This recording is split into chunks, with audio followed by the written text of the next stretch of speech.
Ça va tellement mal aujourd'hui que je vais écrire un poème. Je m'en fiche. N'importe quel poème. Ce poème.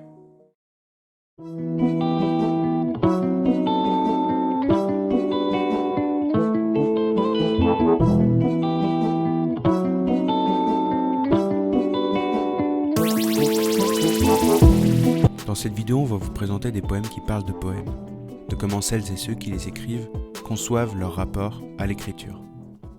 Notre première élue est la russe Anna Akhmatova, avec un poème tiré de Requiem, poème sans héros. Elle est la plus classique du corpus. Elle correspond davantage à l'image que l'on se fait généralement d'un poème. Il y est question de la muse, cette instance qui inspire les poètes depuis la nuit des temps. Enfin, jusqu'à une certaine période, en tout cas depuis le XXe, elle est un peu passée de mode. Cette muse va voir du pays et la poétesse voit ce qui lui est le plus cher, s'envoler avec elle. On peut voir ici un certain aspect vital de l'écriture, mais qui a des ratés qui semblent vider la poétesse. Elle présente l'inspiration comme une visiteuse qui l'abandonne alors qu'elle a besoin d'elle. Elle semble piégée. Ici, c'est une tombe. L'image que la poétesse renvoie d'elle-même est celle d'un être isolé, éloigné. Dans les poètes de Reverdy, dans la plupart du temps, les mots se font aussi la malle. La malle, pas la malle. Reverdy est un poète français de la première moitié du XXe siècle, à l'œuvre poétique assez conséquente. Ce poème apparaît comme une métaphore de l'écriture. Les mots se précipitent, échappent au poète, font un numéro qu'il n'orchestre plus lui-même. Reverdy identifie le poète à un violoniste qui serait condamné à composer sans ses mains. Les mots se jettent du toit au rythme de la plume, associé à la musique du violon, de façon cyclique. Le poète perd le fil. Ses mains coupées jouent du violon pour lui faire oublier sa misère. Le poète nous présente l'image d'un processus d'écriture exutoire et d'idées qui tournent en boucle. Mais il y a ces mains qui ne l'écoutent pas. Le poète, comme le musicien, est dépassé et ne contrôle plus sa composition.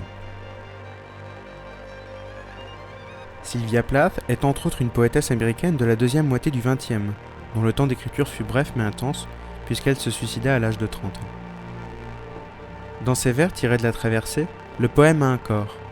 La poétesse lui donne vie. Mais quand l'écriture lui échappe, c'est comme une malformation, un raté sur lequel elle n'a plus prise.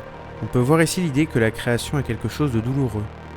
C'est assimilé à un accouchement, et dont on perd parfois le contrôle, un peu comme chez Reverdy. Un aspect fusionnel entre l'écrivain et le poème se dégage, qui subissent une séparation douloureuse, et deviennent deux êtres qui ne se reconnaissent plus. L'écriture apparaît comme une source de frustration et d'incompréhension. Les poèmes sont censés parler d'elle, puisque c'est elle qui les crée, sauf que non, une part d'imprévu et de hasard s'immisce. Plath n'a pas l'air d'aimer cette visite. On peut se demander alors dans quelle mesure l'écrivaine contrôle bien ce qu'elle écrit. Nous arrivons donc au poème de Thierry Messe, poète français quelque peu méconnu, suicidé lui aussi. Son recueil, L'homme qui penche, est rédigé lors d'un séjour à l'hôpital psychiatrique. C'est le poème numéro 40 qui nous intéresse. L'homme y décrit la maladresse de dire je. C'est méta. Ce qu'on veut dire, c'est que Messe écrit un poème sur le fait même d'écrire et d'extirper ces mêmes mots que nous lisons. Ici encore, l'œuvre échappe à celui qui l'écrit. Il est à nouveau question de raté, d'imprévu. Le poète s'affronte lui-même dans le processus d'écriture. Les mots doivent servir à exprimer quelque chose d'important pour lui, mais à nouveau, la rencontre n'a pas lieu. Les mots vont ailleurs, et le hasard prend le premier rôle. L'œuvre entame donc une vie indépendante, autonome. Nous trouvons un écho avec les autres poèmes présentés, qui peuvent tous se rejoindre sur cette question un peu en suspens, en filigrane. Moralité, au XXe, le poème devient davantage quelque chose qu'on laisse couler plutôt qu'un réel travail avec des contraintes de forme, comme des rimes ou des syllabes. Chez certains, il prend même l'aspect d'un journal. C'est particulièrement le cas chez Thierry Messe et Brotigan. Dans tous les cas, on constate que le poète réfléchit sur ce qu'il fait, ce qu'il se passe quand il écrit. Et parfois écrire un poème, c'est juste mettre des mots sur un instant, ou des bribes qui traînent dans la tête. Brotigan est très fort pour ça. Écrivain et poète américain considéré comme le dernier de la Beat Generation, il ne s'impose aucune contrainte et sème des vers au fil de ses pensées, parfois très confuses. L'écriture est aussi une affaire de hasard et d'imprévu, et en quelque sorte, tout est poétisable.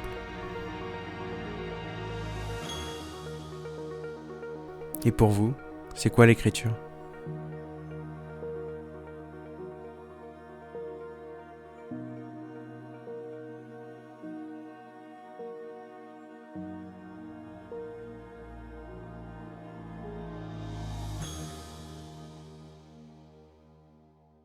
Alors bien sûr, nous n'avons fait que survoler le sujet pour vous donner un aperçu et vous proposer une lecture possible de poèmes qui nous semblaient intéressants.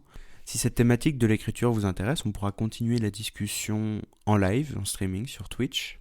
On pourra parler des poèmes dont on a parlé ici, on pourra parler aussi de poèmes que vous avez lus et qui sont en lien avec nos thématiques, ou encore de poèmes que vous avez écrits sur le sujet.